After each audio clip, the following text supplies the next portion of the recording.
What's up guys, and welcome back to another episode of Career Mode. This is episode number 3 and we start today's episode off on the back of our first Premier League victory courtesy of Ivan Toney's strike as we beat Brighton by a goal to nil with our scouting updates. Yes, 3 scouting updates here. Our first one from Wales and also our second from Denmark and England as well. For the first time we put some players in our academy. I thought, look, we got to put some players in our youth squad at some point, right? The board have asked for 3 graduates to sign pro deals this season. At the moment, our academy's got no one in there. So yeah, got to put some youth players in our academy, and we did throughout this batch of scouting here. The standout seems to be this Danish centre forward, Sebastian Jakobsen, 16 years old, 58 overall, 78 to 94 potential. The others could be alright as well. The right wing back Hunt could be very decent in our 3-5-2/5-3-2 setup, but Seb looks like our best youth academy player so far, and hopefully as the season goes by we'll get more than 4 in our academy and we'll get some really good standout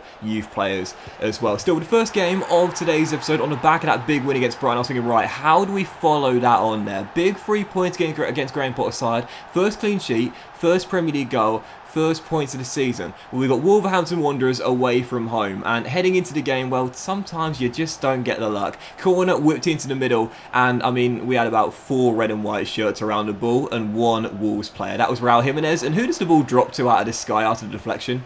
The 1 Wolves player. Yeah, Raul Jimenez pouncing like a fox, finds the back of the net as the Mexican beast scores what I think was his 3rd goal of the season at this point to make it 1-0 to Wolves. We had one okay, decent half chance in the first half. It fell to that man, Ivan Toney. Sadly couldn't keep the shot down as he blazed it over, but 4 minutes after the restart, Wolves would double their lead. They might have lost Nuno, but they've kept a lot of their core together, including this star Portuguese midfielder. Ruben Neves drills in from close range, celebrates right in front of our fans, just like Jimenez did, as Wolves go 2 goals up early on into the second half. And to be honest, I wasn't defending that badly in this game. I was getting caught out a lot by balls over the top and also wing play in this game. A lot of the time the player was going down the left or the right hand side. That was when I was struggling to cope with Wolves' pressure, and maybe it's because Nyambe and Henry were pushed up a little bit further than normal in our 5-3-2 system. Raul Jimenez then made it 3-0, and after the 3rd goal went in, I kind of got to be honest here, I sort of just completely lost my discipline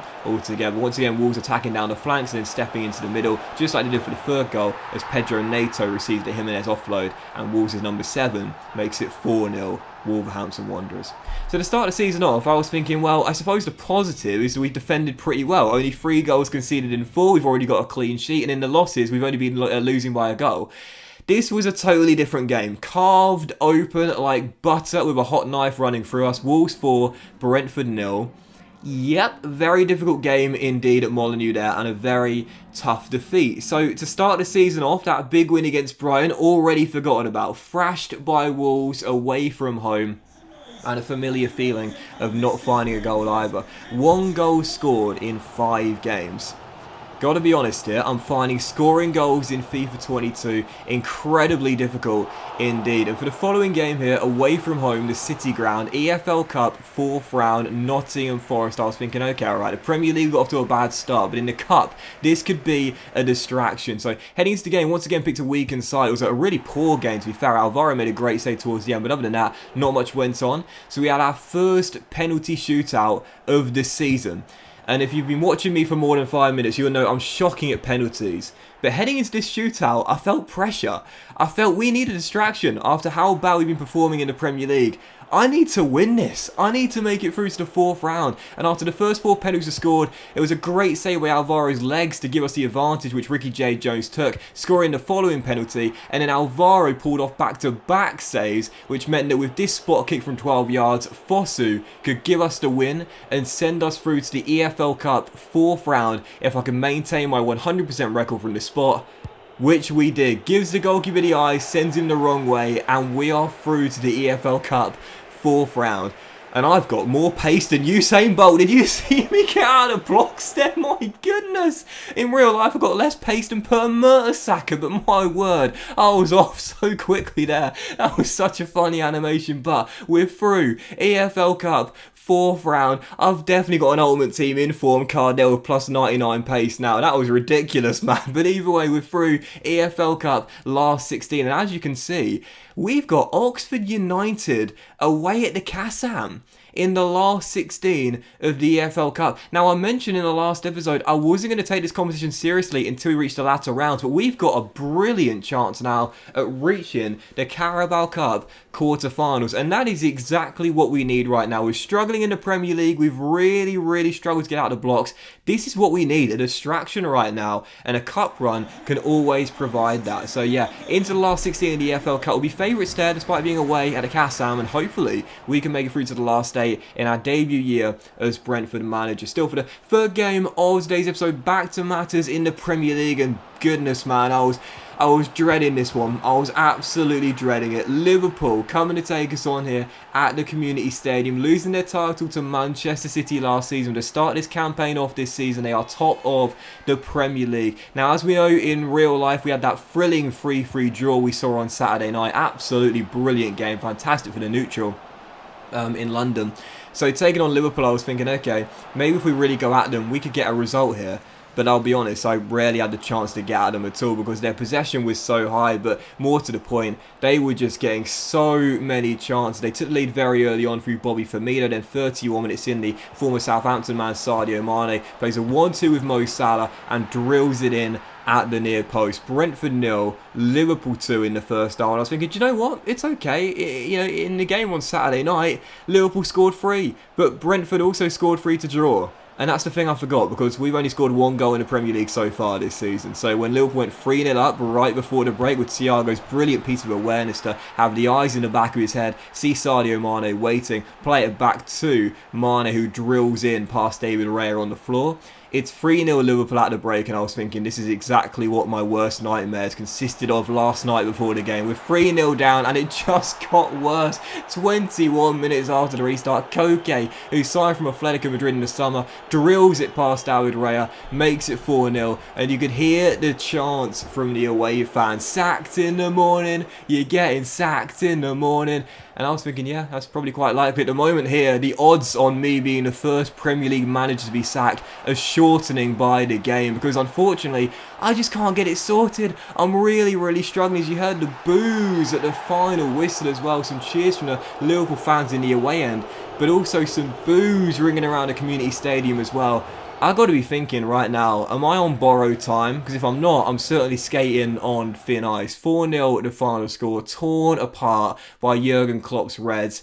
And another game where I failed to get a goal as well. You know, I mentioned this on Twitter. I have to say, I'm finding FIFA 22 so difficult this year, and I love the challenge, I really do, but scoring goals is definitely very tricky indeed. Chance creation is very difficult indeed. It's hard to get those clear-cut chances, but also as well, defensive positioning. It always feels like my players are like Bambi on ice in the back line. I just can't seem to get some stability and some cohesion between my back 3 or 5, and as you can see, closing out September, 1 win, 5 losses, 1 goal scored in 6 games and 11 conceded. Brentford rooted to the bottom of the table and rock bottom, and yeah, you're getting sacked in the morning. Well, as you see our 4th fixture in October here in the Premier League, West Ham, Chelsea, Leicester, and what will be an absolutely massive relegation 6-pointer against Burnley, the final game of October, right after the game against Oxford United in the last 16 in the Carabao Cup. Yet there's a good chance I might not make it to the Burnley game at this point, because I've got to turn something around, otherwise I will indeed be getting sacked very quickly indeed. So I thought things have got to change. I've got to do something, man. So I brought Sebastian Jakobsen into my office, said, bro, signed his pro deal. Let me try and get the board off my back for a minute. This is just as much for me as it is for you. He's got 5-star. He's pretty quick. He's also quite strong as well. 77 strength, 79 aggression, and 78 jumping as well. High-low work rates, again, a natural centre forward. So Jakobsen signs a pro deal. And I thought this is a way to get the fans on your side and the board and the hierarchy off your back as well. Put a youngster in the first team, you know, throw a youngster in the first team and show the fans you care about the academy, you know. So that's what I did. Jakobsen made his first team debut in our final game of today's episode. West Ham away at the London Stadium, facing David Moyes' side here in the London derby. So far, we haven't scored a single goal or got a single point away from home in the Premier League. But heading into this game, I knew something had to change. I knew we had to get a bit of good luck. I knew we needed something positive to celebrate, and 29 9 minutes in, it's our second goal of the season. It's Bryan Mbeumo who's back in the starting lineup and in the striker role in this game, I should say, to give us the opening goal of the game. Taking advantage of a deflected, half-cleared cross into the middle, smacking it in to the far corner. And the relief on my face on the sidelines was evident. Brentford in front, courtesy of Mbeumo, and we take the lead. A little bit lucky, but we will take it. West Ham 0, Brentford 1, and in the second half, just past the hour mark, what a run by Tony, but sadly denied by a brilliant save, as we are still leading by a goal to nil. And in a game where, once again, we've played some really locked down defence, just like against Crystal Palace, still leading by a goal.